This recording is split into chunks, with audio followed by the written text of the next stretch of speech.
Hi guys, my name is Kelvin. Today my group and I are going to present to you the control system in the post-treatment of seawater desalination process. First of all, let me introduce to you my CPC buddies, Weng Pin, Emir Danial, Amirul Haziq and Sahlini. And of course, all of us are from chemical engineering background. Okay, this is the P&ID diagram for the whole post-treatment of seawater desalination process, and then the whole process are separated into 5 parts to discuss in details regarding the control system used, which are chlorination system, CO2 dosing system and air compressor, limestone reactor, NaOH dosing, and buffer tank and storage tank. For my part, I will mainly discuss the control system in the chlorination system. First and foremost, chlorination is a process that used by adding a measured amount of chlorine to water to produce sufficient residue to kill viruses, bacteria to eliminate the possible waterborne diseases such as dysentery and typhoid. In this P&ID diagram, chlorination system is applied to purify the desalted water before sending it to the limestone reactors. To further understand the chlorination process, 2 process controls are extracted to be studied, which are the chlorination level control and the self-actuated pressure system.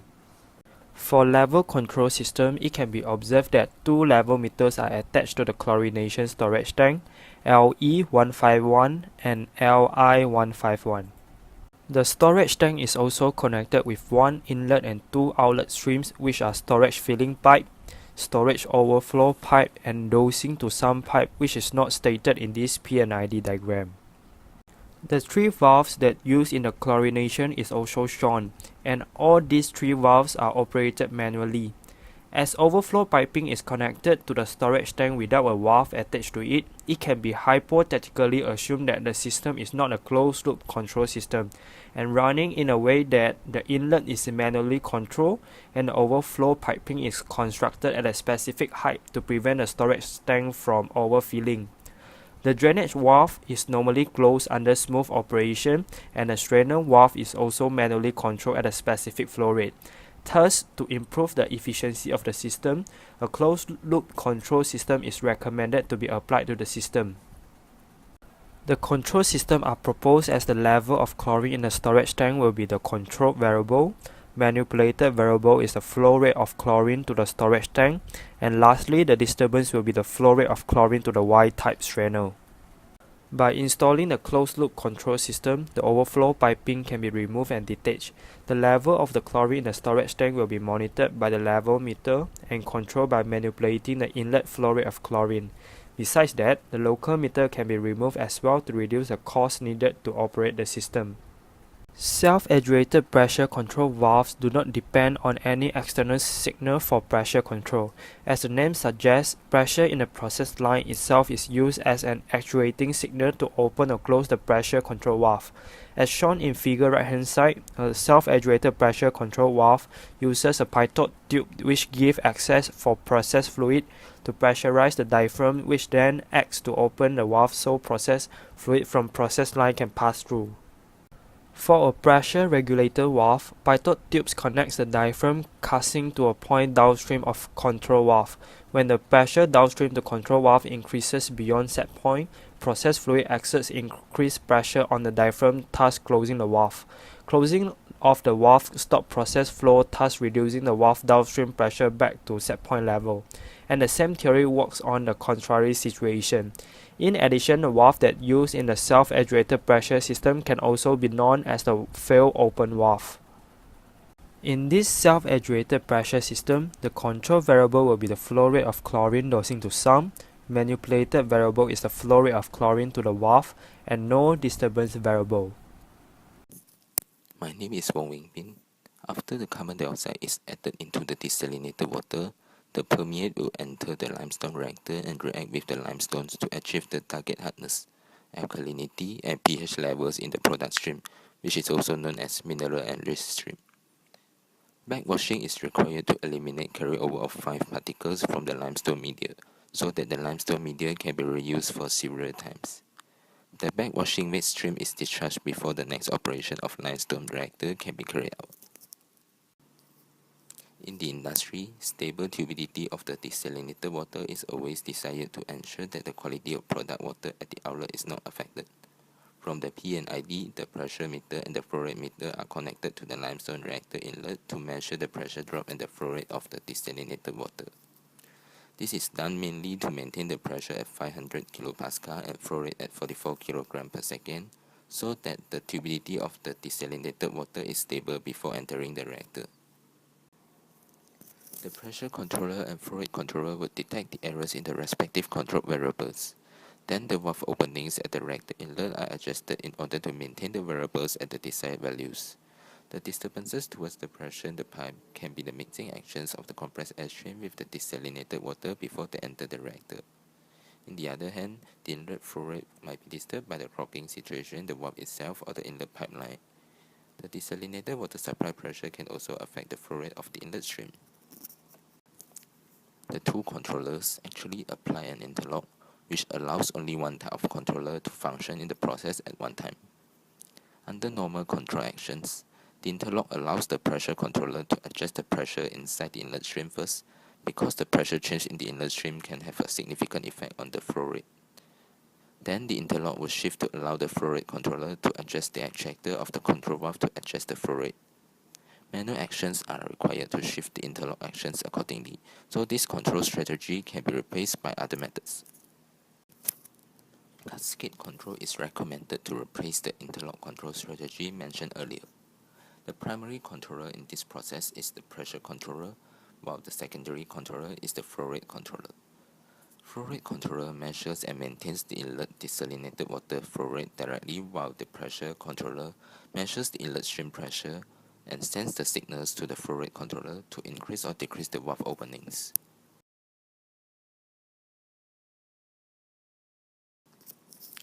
Cascade control can be applied as the control strategy at the limestone reactor inlet, as they are the same control valves to achieve both of the control objectives. This cascade control is suitable to be applied, as it can help the industry to prevent using the manual operation of the interlock. The manual operation of the interlock is not desired because sometimes the operators can go wrong in the operation and the product stream quality can be affected. By doing so, the variability in the stream flow rate and duct pressure can be significantly reduced as well. However, this control strategy can only be applied if the inner lobe is at least 3 or 4 times faster than the outer lobe, so that the secondary controller has enough time to compensate for inner lobe disturbances before they can affect the primary process variable. Besides that, it requires twice as much tuning effort compared to the single measurement controllers. However, the tuning procedures are also fairly straightforward. First, it is required to tune the secondary controller as a normal PID loop. After that, put the secondary controller into the cascade control and tune the primary controller as a normal PID loop as well. Then it is adjusted that the relative response time of the outer loop is at least 3 to 4 times slower than the inner loop, so that the inner loop response is always faster than that of outer loop. Since faster response for inner loop is desired, the Cohen-Kuhn tuning rules can be applied. For the outer loop with lower response, lambda tuning rules can be applied. Hello, my name is Sahlini. Now, I will be explaining on the buffer tank. Buffer tanks are common in industry under many different names, such as intermediate storage vessels, hold-up tank, surge drum, continuous stir tank reactors, and neutralization vessel. We start with the definition. A buffer tank is a unit where the hold-up volume is exploited to provide smoother operation. From the P&ID diagram, it can be observed that the mineral-enriched water exits from the limestone reactor and enters the buffer tank. From the instrument index figure above, it can be observed that there are pressure meter, turbidity meter, pH meter, conductivity meter, and free Cl meter at the input of the buffer tank. Besides, there is a level meter attached to the buffer tank and open type tank to monitor the level of the water in the buffer tank. Looking into the valves that are present in the buffer tank, 2 valves are attached before permeate enters the buffer tank. The valves are the manual drainage valve, which drains out the excess flow of mineral-enriched water, and accusator valve, which is an automated valve that controls the inlet flow rate of the buffer tank. When the fluid stored inside the tank accumulates and rises over the set maximum level, a signal will be sent to the comparator. Consequently, the bottom valve will be opened and drained out since it is a drainage type valve. The outlet flow rate ensures the product delivered from the buffer tank is controlled by an actuator valve as well. For the process inside the buffer tank, the turbidity and the pH meters are attached for the purpose of monitoring only. Hence, the control variables of the system are the level of the water in the buffer tank and the output flow rates of the permeate. From the P&ID diagram, it is identified that only one valve is used to control both of these variables. This will reduce the efficiency and the lifespan of the valve. Therefore, a cascade system is suggested for the process. The diagram shows a block diagram of general cascade control. A cascade control system is suggested to replace the current system. Cascade control utilizes two control loops, a master loop and a slave loop. The master loop contains the primary or master controller and monitors the primary variable. The slave loop contains a secondary or slave controller which monitors a second variable. The output of the master controller is connected to the set point input of the slave controller, causing the two controllers to be cascaded. The figure shows how the cascade scheme works around this shortcoming by using a second loop with a slave controller, which monitors and controls the flow at the output of the system. The master controller still monitors the level in the tank but adjusts the set point of the slave controller instead of the control valve. The flow control loop regulates load changes before they have an important impact on the level. Thus, a cascade control system does not have to wait for the primary controlled variable, which is the level of tank, to change before initiating corrective action. A change in the secondary control, which is flow controller variable, is sufficient to do so. Although a variation of the primary control variable can occur, this variation is typically not as important when it is under cascade control. Cascade control is effective when the slave loop is more responsive than the master loop. A general rule of thumb states that the slave loop time constant should be smaller than 4 to 10 times the time constant of the master loop. If this is not the case, cascade control should be avoided because the system will tend to be unstable. However, for this particular system in the buffer tank, it is assumed that the slave loop time constant is smaller than the time constant of master loop. Lastly, the cascade control system is practical to replace the current system. There are several advantages of installing a cascade control system, which are: secondary controller corrects disturbance occurring in the secondary loop before it affects the primary loop. Secondary controller reduces phase lag in the secondary loop, which improves the response of the primary loop. An outer loop can be tuned more conservatively.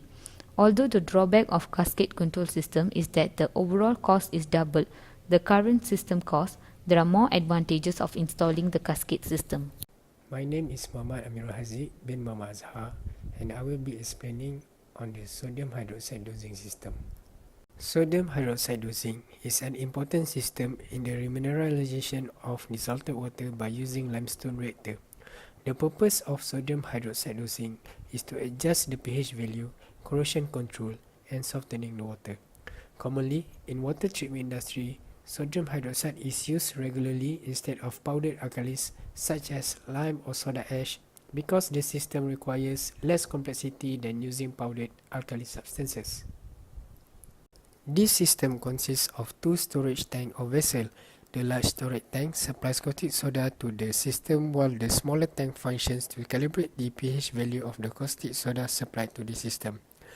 The caustic soda will flow through the pH adjustment strainer, suction isolation valve, and the suspended solid in the solution will be removed after that.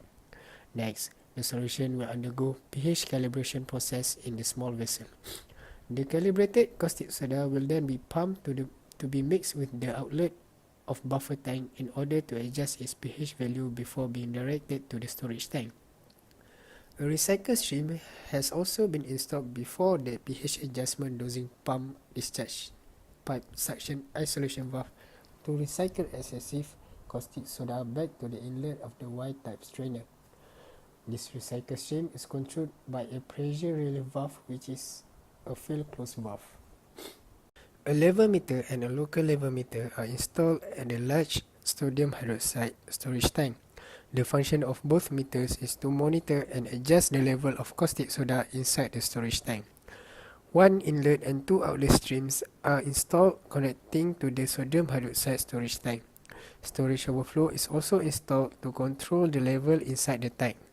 Since there is no valve attached to the overflow pipe, the construction of the storage overflow pipe must be at a certain height in order for it to maintain a constant level inside the tank.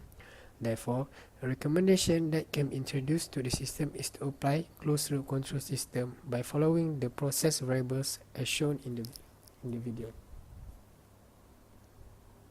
By applying this control system, the level of sodium hydroxide inside the storage tank can be controlled by adjusting the inlet flow rate to the storage tank. Thus, a number of instruments can be removed such as the overflow pipe and the level meter, which can contribute to the economical aspect in installing or maintaining the instrument. The pressure inside the piping after the dosing chamber is monitored by a local pressure meter. The meter will detect the pressure inside the piping up until the set point before opening the pH adjustment dosing to some isolation valve, which act as a self-actuated back pressure valve. Two pipe discharge isolation valves are installed that controls the flow rate of the caustic soda in the outlet of the sodium hydroxide dosing chamber.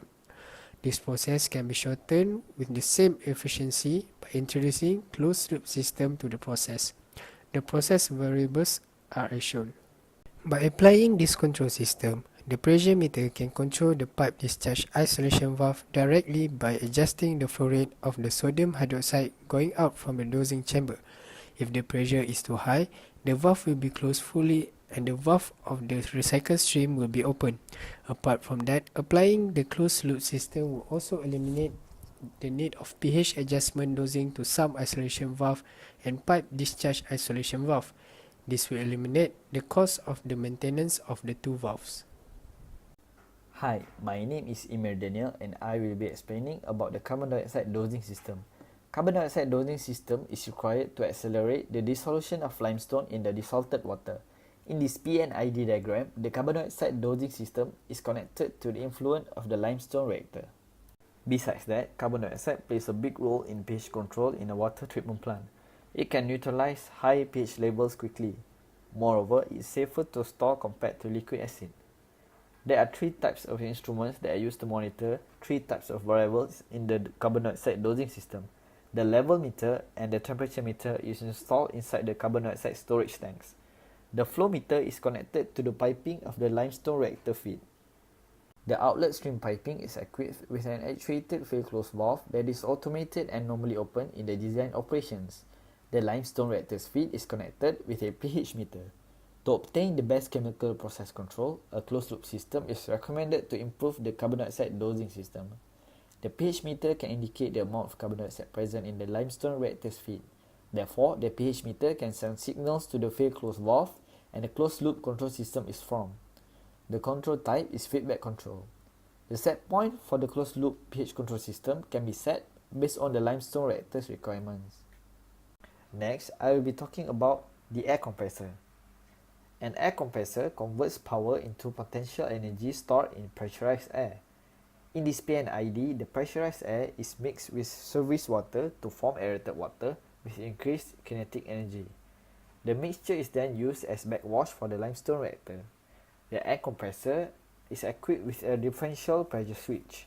The differential pressure switch detects any discrepancy of pressure outside the set point and then regulates the pressure. The pressurized air is released to the output stream via an actuated valve controlled by the closed-loop system. Next, the type of control system for the backwash water needs to be identified. The drainage valve that functions to discharge air compressed water is actually a manual valve. Therefore, it is safe to conclude that the system is controlled via an open-loop control system which requires human input. To improve the efficiency, the control system should be a closed loop. So, few recommendations can be made to convert the control system to closed loop. Firstly, the manual drainage valve must be replaced with an actuated drainage fail-open valve. Secondly, the pipe connecting the water mixture with limestone reactor can be equipped with a flow meter. The flow meter will send signals to the drainage valve if there is any discrepancy beyond the set point of the backwash water flow rate.